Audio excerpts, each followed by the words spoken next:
Hey y'all, welcome back to the garage. Today we're going to be working on this here Kohler 12 horse. It's a K301. It's just a basic engine build. We're going to throw a few little aftermarket parts in it just for longevity. It's going to be a Poland engine. We just don't want it to come apart. It's going to be an ongoing build. Probably not on my channel, but you know, we're setting the grounds for improving. So something you guys want to watch, please hit that like button, hit the subscribe button, and I will get to working on this here engine.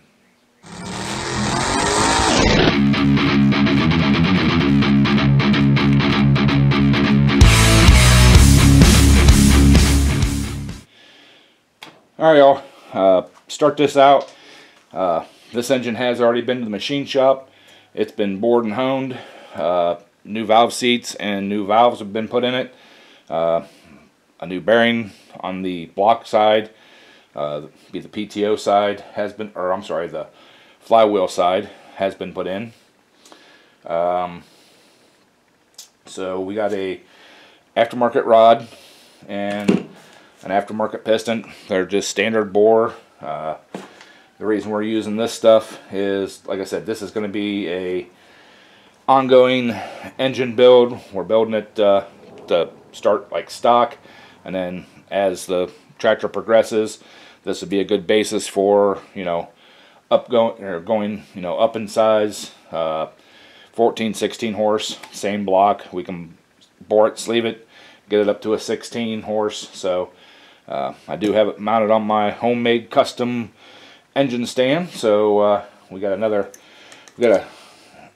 reground cam. It's stock, but it's just been improved a little bit, so it was welded up and everything, and reground.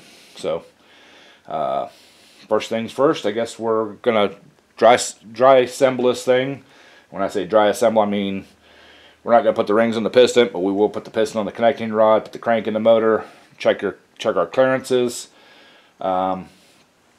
You guys seen me put rings on pistons and stuff like that before, but I will show you how to check the clearances on the crank for the end play. We want to make sure there's clearance at the bottom of the jug for the connecting rod, because this is an aftermarket connecting rod. It's a little wider, you know, a little thicker in this direction here. This is a used rod, but it's in really good shape. It was only used one season on another engine, sorry. So here it is. I'm going to grab some parts here, and I'm going to go ahead and assemble the piston onto the connecting rod. You guys don't need to see that. If you want to see that, go over to the V-twin engine build I did that I was working on, and I show you how to do that over there on them. It's the same process. So let's get busy, and we'll get to doing some assembly work on this. Alright y'all, little tech tip: if you guys are going to do one of these aftermarket rods, when you're putting the bearings in, there's two upper bearing and lower bearing.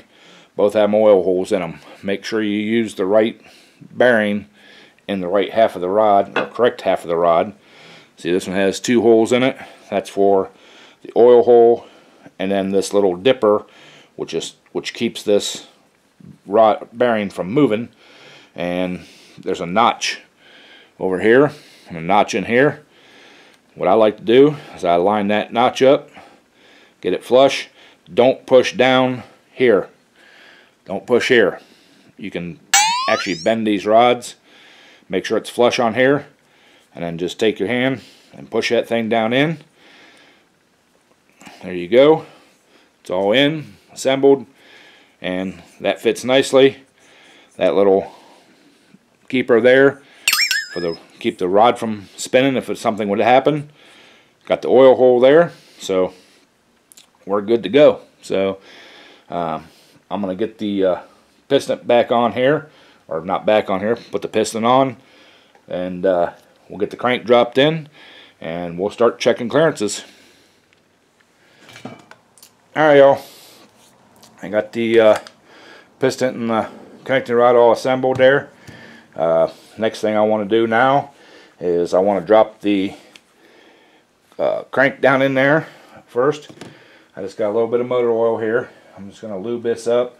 When we do final assembly, I will be using assembly lube.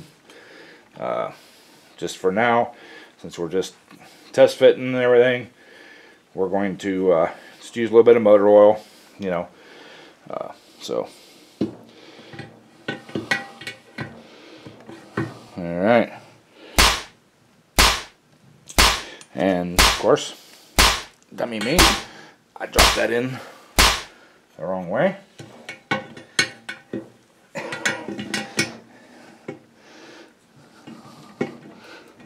There we go.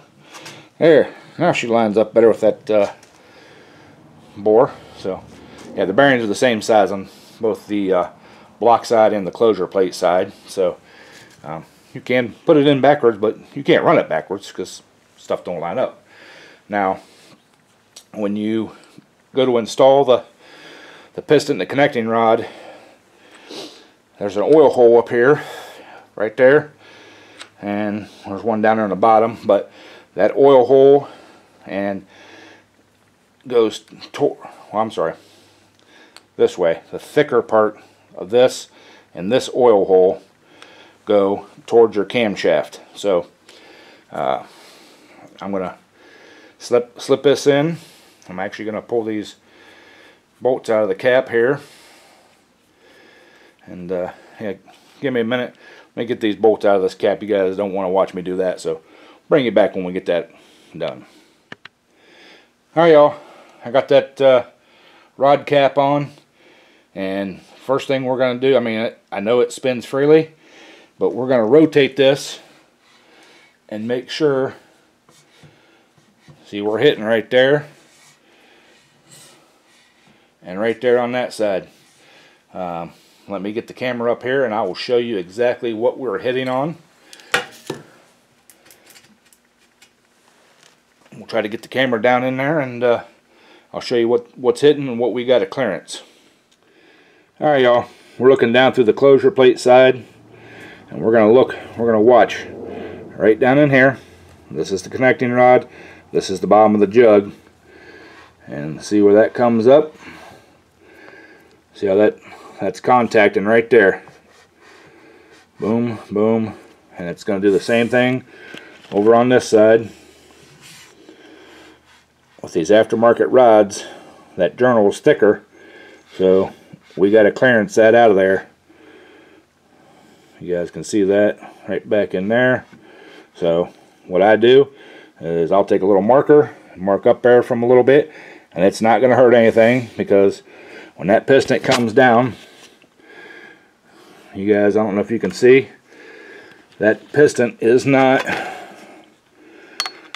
down at the bottom of the jug. So we've got a good almost inch that the piston skirt won't even affect that, but we do need to clearance it. So we're gonna get up in there and mark that out, and I just use a then I'll get in there with a die grinder and smooth everything out, make sure there's no sharp edges or anything, and then we're clearance. So alright, y'all, we got it clearance down here on each side of the cylinder.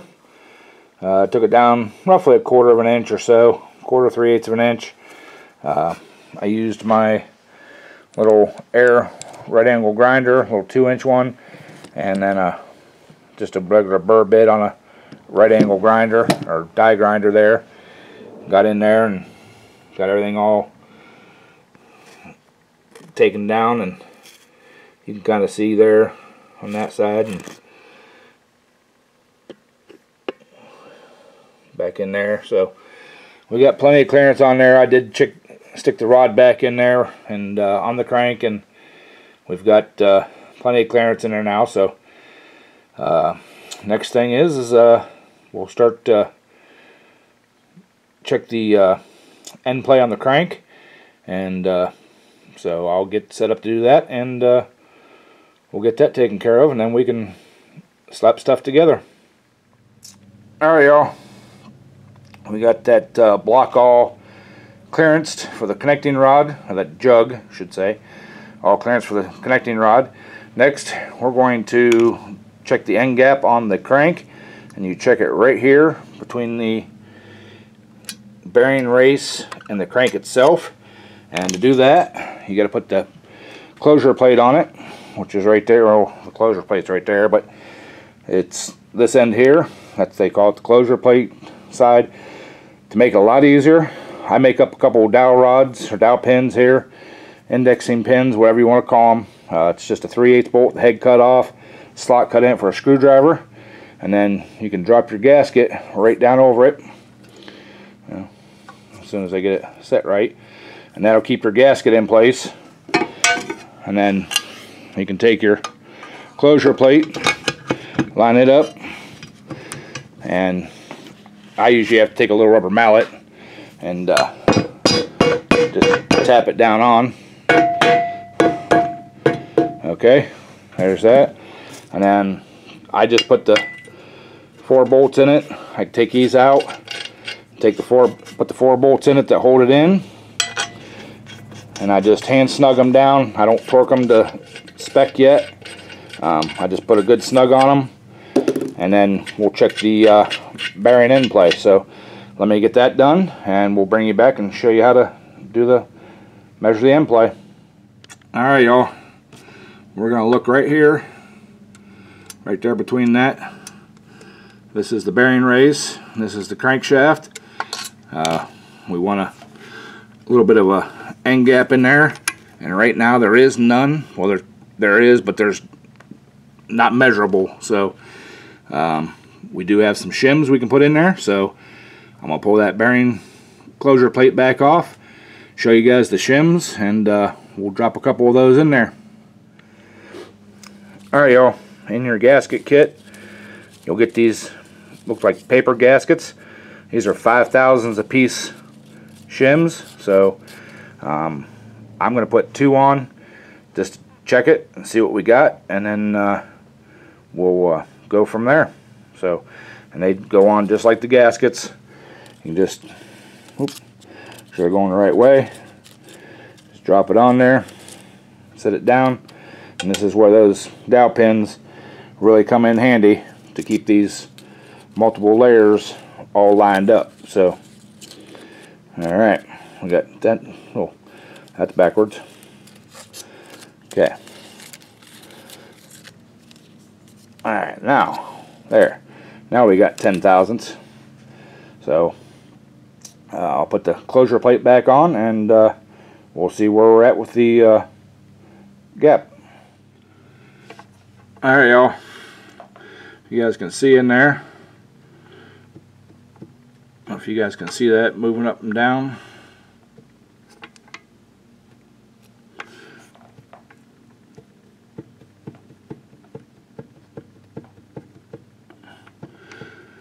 I got about 13/1000 there. I already measured it, so yeah,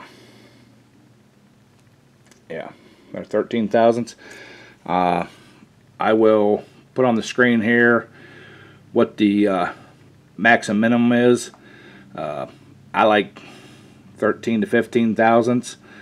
I may go ahead and try putting the last shim on there, but I don't think I'm going to need to. So I'm going to go ahead and do that, and then we'll take a look at it and see what we got for a gap. So if I put a 5/1000 on there, that's going to put me, let's see, 18/1000. I think 20 is the max.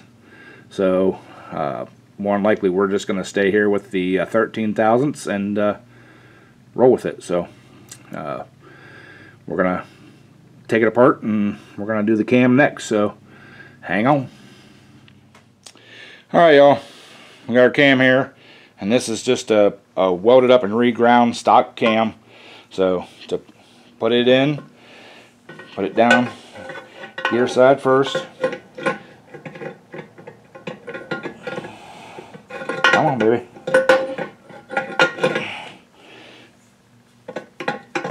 There we go. And then it's got a pin that goes all the way through it on this one. So you just get the holes lined up here. Get that lined up in that pin, or in that cam.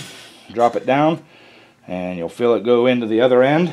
Don't tap that in yet, but that's how you lock it in. So, and this cam actually had a washer that, or a shim that came with it, but to check the end play on it, basically the same way as the crank. Let me get the camera down here and I'll get you pointed in there and we'll show you. Alright, y'all, we got the cam in there like that. Spins nicely, and as you can see, we got excessive end-to-end play. So I'm going to take that shim that was with the cam. We're going to stick it in the top up here, and then we're going to see what we got end play wise. That's still not to my liking.